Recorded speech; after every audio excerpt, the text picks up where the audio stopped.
बिस्मिल्लाहिर्रहमानिर्रहीम। अस्सलाम वालेकुम।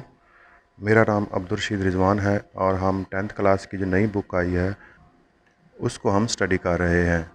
तो इस सिलसिले में आज हमारा लेक्चर नंबर 3 है और आज के इस लेक्चर में हम जो पॉइंट डिस्कस करने वाले हैं उनमें सबसे पहले जो है वो कांस्टेंट्स एंड वेरिएबल है, और उसके बाद हम कांस्टेंट्स पढ़ेंगे और कांस्टेंट्स के जो सब टाइप्स हैं, मतलब integer constants, real constants, character constants, इनको देखेंगे। और उसके बाद हम एक इम्पॉर्टेंट टिप को डिस्कस करेंगे, और उसके बाद हम एक एक्टिविटी है 1.6 उसको देखेंगे, और आखिर में हम वेरिएबल को डिस्कस करेंगे। तो आइए अब हम अपने वीडियो का आगाज़ करते हैं। तो सबसे पहले जो है हम अल्फ़ाबेट और करैक्टर सेट को देखते हैं। देखें, कोई भी ज़बान हो, चाहे उर्दू है या इंग्लिश है, उसकी अपनी जो है वो एक हरूफ तहज्जी होती है, या हम उसको अल्फाज का ज़ख़ीरा भी बोल लेते हैं। जिस तरह से अगर हम इंग्लिश की बात करें तो उसमें ए बी सी के अल्फाज आ जाते हैं। उर्दू की बात करें तो अल्फ़ बे पे टे, ये जो है ये इस ज़बान का अल्फ़ाबेटिक्स हैं या इसके ये करैक्टर सेट हैं। और ये जो हरूफ तहज्जी होती हैं, जब हम इनको इकट्ठा करते हैं तो उससे एक लफ्ज़ बन जाता है जिसको हम वर्ड बोलते हैं। मिसाल के तौर पर अगर हम इंग्लिश की बात करें तो इसमें जो हरूफ तहज्जी हैं इसके वो ए बी सी हैं, और इस हरूफ तहज्जी में से अगर हम COMPUTER को इकट्ठा करते हैं तो उससे जो है वो एक वर्ड कंप्यूटर बन जाता है। इस तरह से ही हम जो काफ़ी सारे अल्फाज को जब हम इकट्ठा करते हैं तो उससे एक सेंटेंस बन जाता है या उससे एक फ़िक्रा बन जाता है। मिसाल के तौर पर computer is an electronic machine. तो अब आप देखें कि ये मैंने काफ़ी सारे वर्ड्स को जो है वो इकट्ठा किया है तो उससे एक सेंटेंस बन गया है। इसी तरह से ही जो सी प्रोग्रामिंग एंड लैंग्वेज है, इसके भी जो है वो कुछ अपने करैक्टर सेट हैं जिनको अगर हम इकट्ठा करते हैं तो उससे सी प्रोग्रामिंग के जो है ना वो अल्फाज या उसकी प्रोग्रामिंग का आगाज़ हो जाता है। सी लैंग्वेज एंड प्रोग्रामिंग में जो अल्फ़ाबेट हैं वो वही हैं जो हमारी इंग्लिश ज़बान के होते हैं, मतलब ABC के अल्फाज हैं। ये छोटे भी हो सकते हैं और ये बड़े भी हो सकते हैं। इस तरह से ही सी लैंग्वेज एंड प्रोग्रामिंग में डिजिट का भी इस्तेमाल किया जाता है जो कि 0 से लेकर 9 तक हैं, और इसके अलावा इसके अंदर कुछ स्पेशल सिंबल का भी इस्तेमाल किया जाता है। जिस तरह से आप कह सकते हैं कि टिल्डा है, एक्सक्लेमेशन मार्क है, @ है, हैश वगैरह, ये सभी कुछ जो है ये स्पेशल सिंबल में इस्तेमाल होते हैं। और ये जो डिजिट्स हैं या स्पेशल सिंबल्स हैं या अल्फ़ाबेट हैं, जब हम इनको इकट्ठा करते हैं तो इनसे हमें कुछ कांस्टेंट्स जो हैं वो हम बना लेते हैं। इन्हीं से ही हम जो है वो वेरिएबल बनाते हैं, और इनसे ही हमको कीवर्ड देखने को मिलते हैं। कीवर्ड का मतलब वही है जो कि रिज़र्व वर्ड होते हैं। ये टॉपिक हम पिछली दफ़ा भी पढ़ चुके हैं। तो आज के हमारे इस टॉपिक में हम जो है वो कांस्टेंट्स और वेरिएबल के कंसेप्ट को समझने की कोशिश करेंगे। तो सबसे पहले हम देखते हैं कि कांस्टेंट्स क्या होते हैं। कांस्टेंट्स ऐसी वैल्यूज़ होती हैं जो प्रोग्रामिंग में कभी भी आप तब्दील नहीं कर सकते, मतलब वो हमेशा मुस्तकिल ही रहते हैं और वो कांस्टेंट ही रहते हैं। मिसाल के तौर पर जिस तरह से 5 है, या आप कह सकते हैं कि 10 है, या 78.3 है, या 1800 है, ये सारे ऐसे डिजिट्स हैं या ऐसी वैल्यूज़ हैं जिनको हम कभी भी तब्दील नहीं कर सकते। अब देखें कि अगर कोई भी एक डिजिट है 5, वो 5 ही रहेगा, वो कभी भी 6 नहीं हो सकता। इस तरह से कोई भी डिजिट अगर 10 है तो हमेशा 10 ही रहेगा, वो कभी भी 11 या 9 नहीं हो सकता। तो इनको जो है हम कांस्टेंट्स बोलते हैं। और कांस्टेंट्स की कुछ और मज़ीद टाइप्स भी हैं, जिनमें से जो पहली किस्म है उसको हम इंटीजर कांस्टेंट्स बोलते हैं। इंटीजर कांस्टेंट्स क्या होते हैं? जिस तरह से कांस्टेंट के नाम से आपको एक बात तो क्लियर होगी कि ये कभी भी तब्दील नहीं होंगे।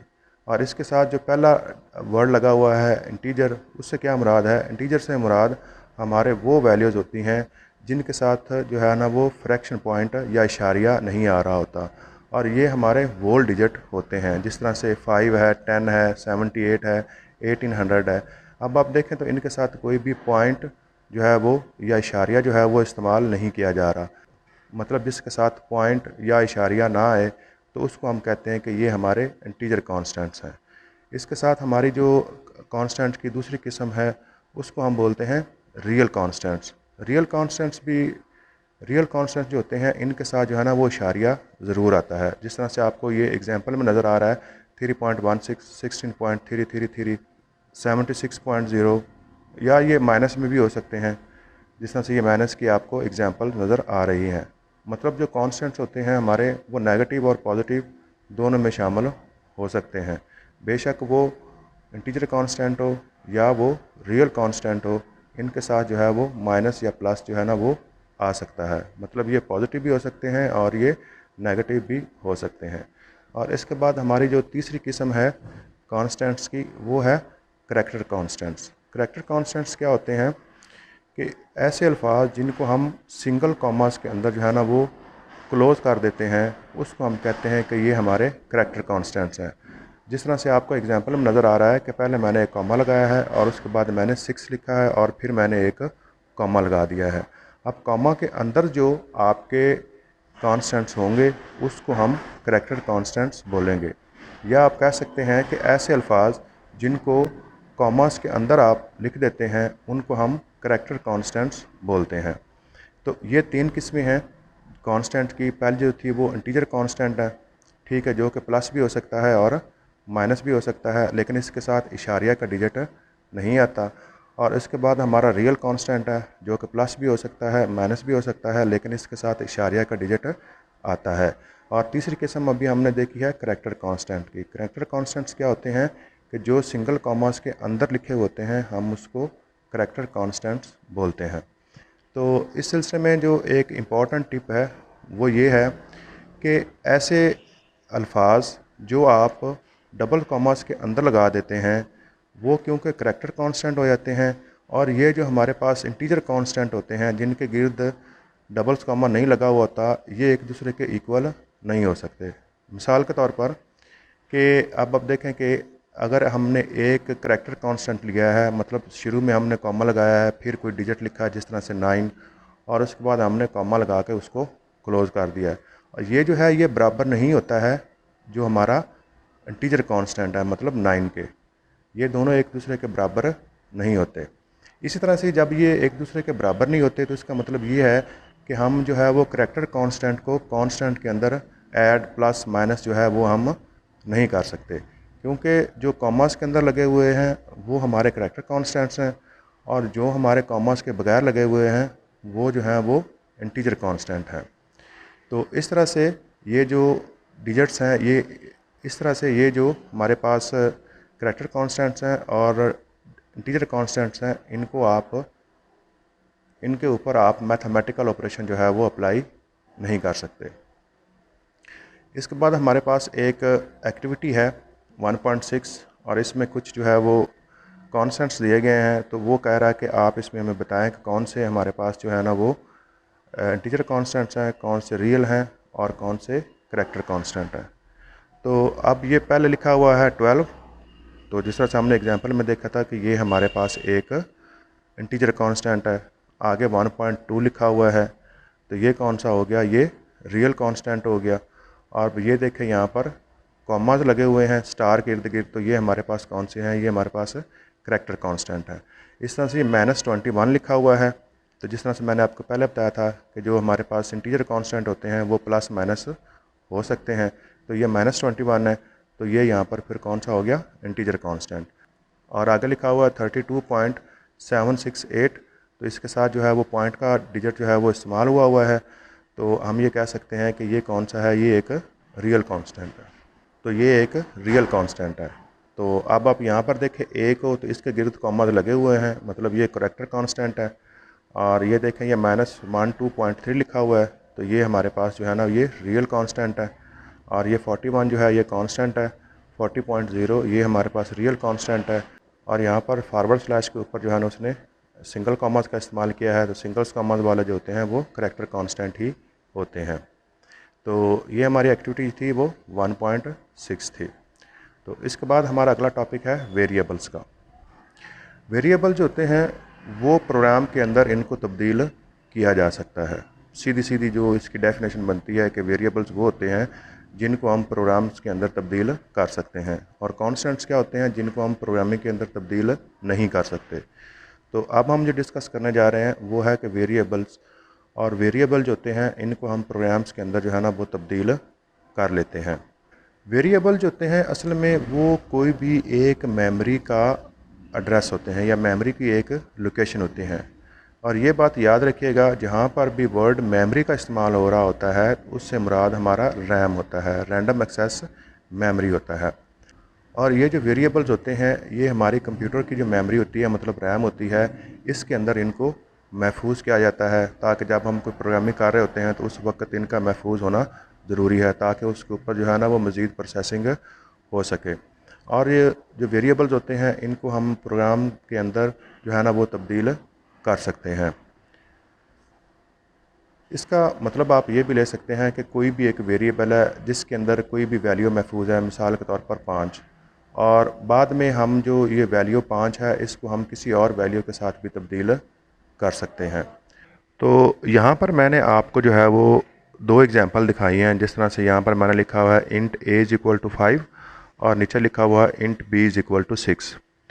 अब जैसे ही ये प्रोग्राम को आप कंपाइल करेंगे तो ये रैम के ऊपर किसी भी जगह पे जाकर, इसलिए तो हम इसको रैंडम एक्सेस मेमोरी बोलते हैं ना, कि ये जो अल्फाज आप कंपाइल करते हैं तो वो प्रोग्राम के जो है ना वो रैंडमली जाकर रैम के ऊपर जाकर वो महफूज हो जाते हैं। तो अब ये हो सकता है कि मिसाल के तौर पर कि a इज़ इक्वल टू 5 जो है वो रैम के बिल्कुल शुरू में आ जाए, और हो सकता है कि जो b है वो रैम के सेकंड लास्ट एरिया पे जाकर जो है उसका वेरिएबल स्टोर हो जाए। तो अब ये जो वेरिएबल स्टोर होगा वो कुछ इस तरह से होगा कि एक जगह जो है वो रैम की बनाई जाएगी और उसका नाम रखा जाएगा a, और उसके अंदर जो है ना वो डिजिट 5 जो है वो डाल दिया जाएगा। ठीक है, इस तरह से ये दूसरे केस में b जो है ये भी रैम के ऊपर जाएगा और एक जगह जो है वो बनाई जाएगी, 6 जो है वो महफूज कर दी जाएगी। अब ये जो वेरिएबल्स होते हैं, अब इनके ऊपर जो है हम मज़ीद प्रोसेसिंग जो है ना वो कर सकते होते हैं।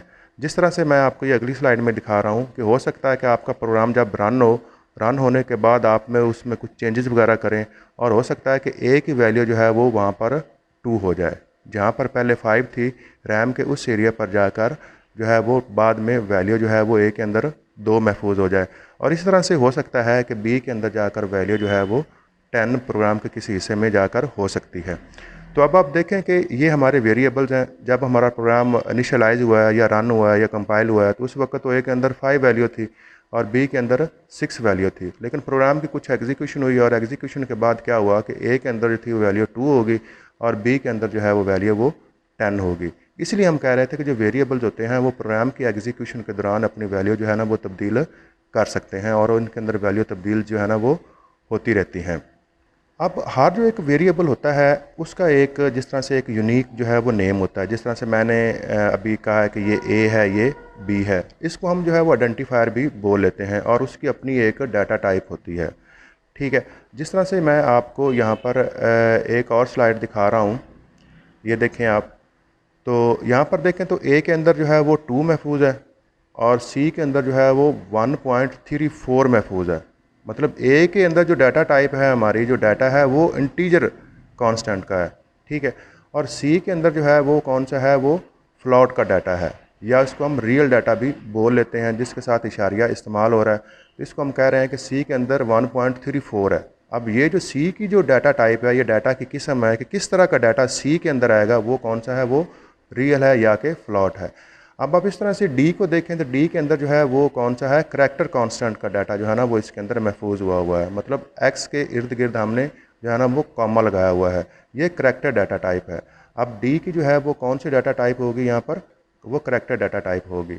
इस तरह से ही अगर हम ए को देखें तो ए की कौन सी डाटा टाइप है, वो है इंटीजर डाटा टाइप। तो आप देख सकते हैं कि ए के अंदर जो डिजिट महफूज हो रहा है इसके साथ कोई इशारिया जो है ना वो नहीं लगा हुआ, और सी जो है हमारे पास वो फ्लोट डाटा टाइप है जिसके साथ इशारिया लगा हुआ है, और डी जो है हमारे पास वो कौन सा है, वो हमारे पास करैक्टर कांस्टेंट है।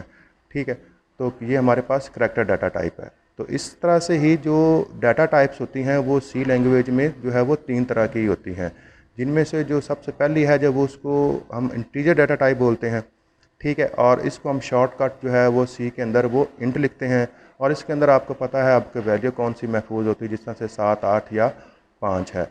और दूसरी डाटा टाइप कौन सी है, उसको हम रियल बोलते हैं। और सी के अंदर जो जब हम रियल डाटा टाइप का इस्तेमाल करते हैं तो उसके लिए जो कीवर्ड इस्तेमाल करते हैं वो हम फ्लॉट इस्तेमाल करते हैं, और इसके साथ जो है ना वो इशारिया आता है। और इसके बाद जो तीसरी हमारी जो डाटा टाइप है वो हमारी करैक्टर है, और इसको हम शॉर्टकट कार लिखेंगे, और इसके अंदर जो भी हम अपने अल्फ़ाबेट डालेंगे उसके इर्द गिर्द जो है ना वो ए कॉमा जो है ना वो शुरू और आखिर में लगाएंगे।